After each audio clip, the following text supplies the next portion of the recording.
Buy Back Your Time by Dan Martell. If you have tasks that you enjoy doing and they generate a ton of money for your business, why the hell aren't you hiring someone to do the rest? Well, if you're like me, you probably have one of the following excuses. I can't afford it. It's too much work to delegate. And I can't trust anyone else to do it like I do. These are common excuses, but they're invalid once you understand the buyback loop, the camcorder method, and the test first principle, and realize that 80% done by someone else is 100% freaking awesome. Let's start with the buyback loop. You start a buyback loop by spending a small portion of your income on people who could complete minor tasks for you, which frees up time to focus on activities you love that generate significantly more revenue for your business. That increased revenue allows you to hire people to complete larger tasks, which gives you even more time to work on high-value tasks, creating a flywheel of profit, freedom, and enjoyment. This buyback loop all starts by calculating your current buyback rate and putting it to work. Your buyback rate is your hourly rate, which is your annual income divided by 2,000 hours, divided by 4. So for example, if you made $80,000 last year, your hourly rate is $80,000 divided by 2,000, which is $40 an hour. And your buyback rate is 40 divided by 4, which is $10 an hour. That's the money you must give other people to complete tasks for you. Otherwise, you're doing your business a disservice. When you hire people at 1/4 your hourly rate, you get a 4x return on your investment, making it a no-brainer.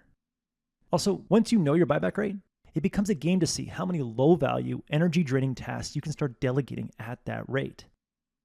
Start playing this game this month by starting with a time and energy audit for a week.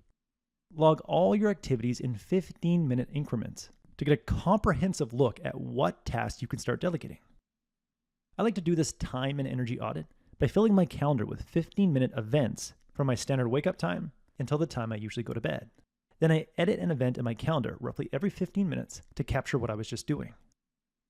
This may seem like a lot of work, but it's incredibly valuable because once you have a list of everything you typically do, you can put $signs next to each activity and find which are the most valuable to both your personal life and your business, and which are the least valuable. If a task led to very little money or personal energy for you, put a single $sign next to it. If it generated a lot, put $4 signs next to it. For anything in between, either put $2 or $3 signs next to it. Now bring out a green and red highlighter. Highlight events you find draining and that you dislike with the red highlighter, and highlight events you find fulfilling and energizing with the green highlighter. All the single dollar red highlighted items are items you should start delegating immediately. Pick one you want to delegate most and use the camcorder method to start getting other people to do it for you.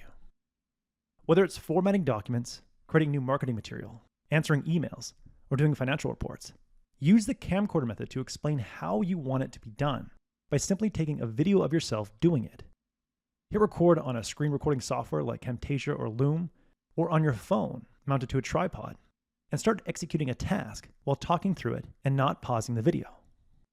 Don't be afraid of rambling or having downtime. You can always edit the video later. I found an added benefit of recording myself doing tasks is that it helps me refine and simplify tasks that I've been doing for years. After you're finished your first recording, take the following 3 steps to wrap up the camcorder method. 1. Make at least 2 additional recordings. By recording yourself doing a task at least 2 more times, you will capture subtle differences that the person you hired to do it can use to answer their questions. Number 2, generate a procedure document. Select the best video version and upload it to a transcription service like rev.com to convert your recording into text. Then use an AI tool like ChatGPT to turn the transcript into a procedure document. Simply ask AI to format it with clear headers, logical steps, and detailed instructions to ensure everything is easy to understand. If necessary, include screenshots from your video in the document to better explain steps. And number 3, create a checklist and put it at the back of your procedure document so that the person you hire to do the task does a quick quality control before finishing the task. Imagine you're running a t-shirt printing company and you want to hire someone to fulfill t-shirt orders.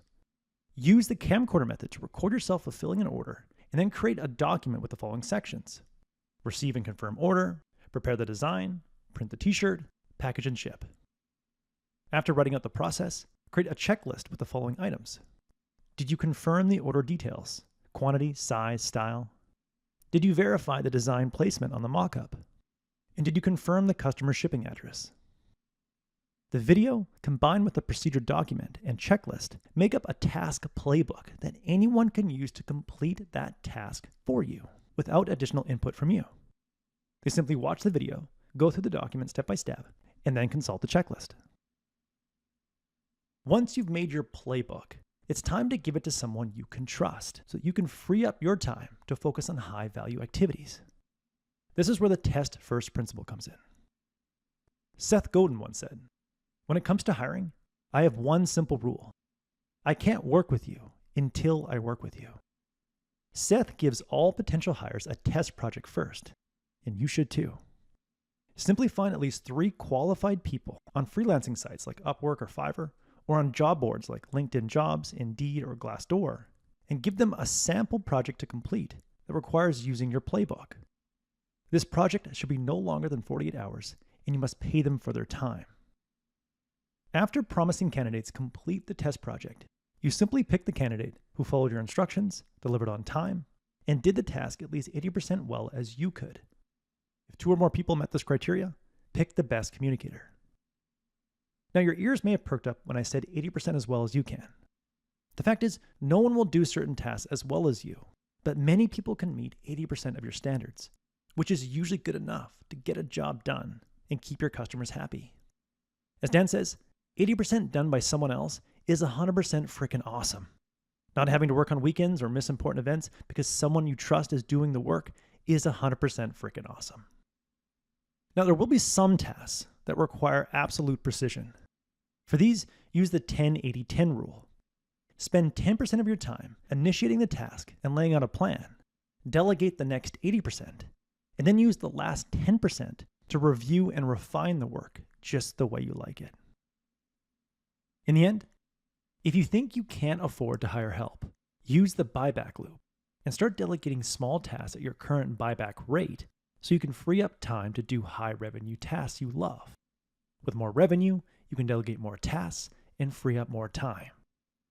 If you think it's too much work to delegate, use the camcorder method and simply record yourself doing a task and then use AI to generate a procedure document and checklist.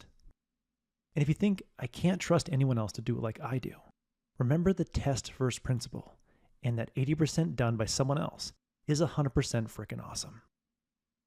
That was the core message that I gathered from Buy Back Your Time by Dan Martell. I've struggled with delegating, but this book has changed that for me.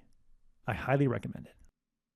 If you would like a 1-page PDF summary of insights that I gathered from this book, just click the link below and I'd be happy to email it to you.